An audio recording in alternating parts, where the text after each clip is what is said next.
I love my mortgage payment, but the house doesn't work anymore. That's something I've been hearing from homeowners lately on my day to day. Maybe you bought or refinanced when the interest rates were really low, but now the problem is the house doesn't work anymore.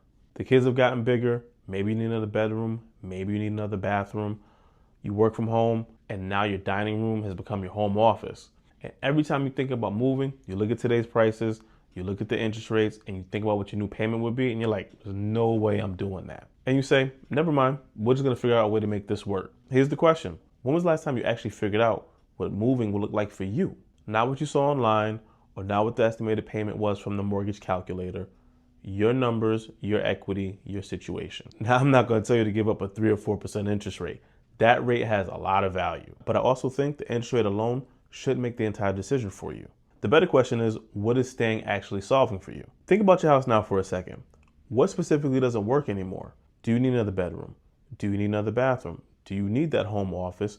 Or would you like a finished basement or a bigger yard? Or has your family just outgrown the functions of the house? Because before you start looking for a newer house, you gotta know what you're solving for. And that's where I'd start. Because after that, then you can start looking at the financial side. You already know what your current mortgage payment is, but do you know how much equity you've built since you've been in the house? Do you know what your house can realistically sell for today? What could you possibly walk away with if you sold? And how much of that equity could you use towards the next property you're trying to go to? Because you may look at a $500,000 or $600,000 house and think, there's no way I'm paying that at today's rates. Maybe you're right. But arriving at that decision after you've looked at the numbers is better than assuming they won't work before you've ever looked at them. What would it look like if you actually had the numbers in front of you instead of feeling like you should move? Because then you can decide yourself. What does staying look like? What does moving look like? How much equity do you potentially have? And most importantly, what would have to be true for it to make sense for your family to move now? Because you could run the numbers and decide, nah, we're gonna stay. Maybe there's a way to make the house better through improvements or some renovations, or maybe waiting does make sense and there's nothing wrong with that. But you also could discover that you may have been staying because of what you thought it could cost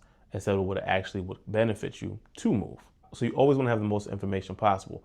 And if you're thinking, yeah, this is literally us, give me the word space. I created a one-page worksheet with questions and numbers that I'd advise a homeowner in the exact same situation, and I'll send it to you.